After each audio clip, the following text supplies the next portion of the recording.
इस देश में कई बार अपराध से पहले नहीं बल्कि अपराध के बाद में पहले नाम पूछा जाता है, फिर चेहरा, फिर जाति और फिर धर्म तय किया जाता है।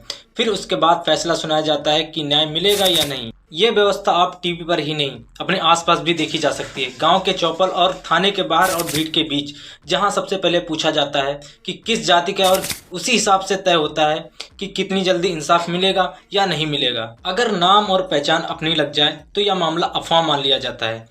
अगर पहचान दूसरी हो जाए तो वही अफवाह सजा बन जाती है।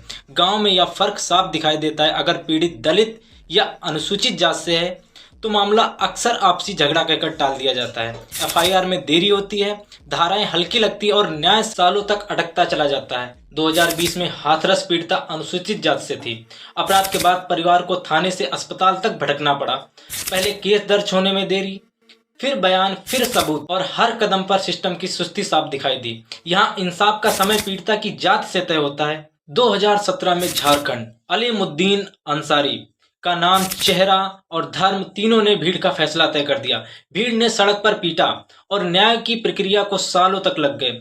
वहीं दूसरी तरफ जब आरोपी प्रभावशाली, जात या राजनीतिक पकड़ वाला हो तो जांच तेज हो जाती है, धाराएं बदलती हैं और केस सालों तक खिंचता है। उन्नाव में भी यही तस्वीर सामने आई। पीड़िता कमजोर थी और आरोपी कुलदीप सिंह सेंगर सत्ता से जुड़ा हुआ था। जब दबाव बढ़ा तो मामले से जुड़े अरुण सिंह जैसे नाम सामने आए और हर कदम पर सिस्टम की रफ्तार, सत्ता का सपोर्ट और सजा आरोपियों की राजनीतिक पकड़ के हिसाब से तय होती दिखी। आज जनता सिर्फ खबर नहीं देख रही है, सवाल पूछ रही है। अगर इंसाफ सच में बराबर है तो फिर नाम, जाति, धर्म और राजनीतिक ताकत को क्यों मायने रखती है? क्यों किसी को सालों तक इंतजार करना पड़ता है और क्यों किसी के लिए सिस्टम रातों रात हरकत में आ जाता है? जब न्याय का पैमाना कानून नहीं पहचान बन जाए तो जनता के मन में यही सवाल गूंजता है कि यह लड़ाई किसी एक मामले की नहीं बल्कि इंसाफ की साख बचाने की है।